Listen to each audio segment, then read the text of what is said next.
July 20న Simhachalam దేవస్థానం గిరి ప్రదక్షిణ నిర్వహించనున్నారు.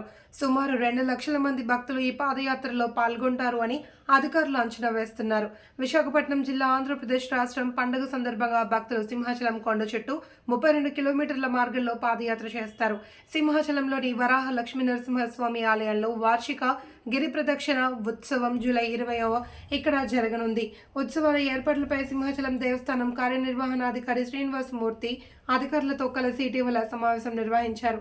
భక్తులు గిరి ప్రదక్షిణను చాలా పవిత్రంగా భావిస్తారు మరియు వారు సింహాచలం, అడవివరం, హనుమంతవాక, అఫ్గూగర్, వెంకోసిపాలెం, హెచ్బి కాలనీ, సీతమ్మధార, మాధవధార, గోపాలపట్నం మరియు సింహాచలం ప్రదక్షిణలు చేస్తూ సుమారు 32 కిలోమీటర్లు ఆదివారం నిర్వహించనున్న ఈ ఉత్సవంలో అధిక సంఖ్యలో ప్రజలు పాల్గొనే అవకాశం ఉందని అధికారులు పకడ్బందీగా ఏర్పాట్లు చేయాలి అని కోరారు.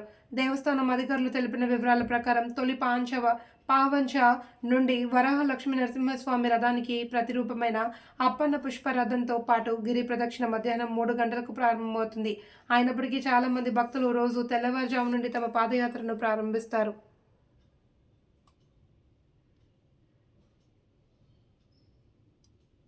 హిమాచల్ గిరిపేషన్ అనే చెప్పుకోవాలి. లాస్ట్ ఇయర్ గిరిపేషన్కి సుమారుగా 5 లక్షల మంది భక్తులు వచ్చారంట. మరి ఈ ఇయర్ ఎంతమంది వస్తారో చూడాలి. ఇందుకే మీరు ఎన్నిసార్లు గిరిపేషన్కి వెళ్ళారో కామెంట్స్లో చెప్పండి. అండ్ ఇలాంటి ఇంకెన్నో ఇన్ఫర్మేటివ్ వీడియోస్ కోసం మన హివేజెక్ పేజ్ని ఫాలో అయిపోండి.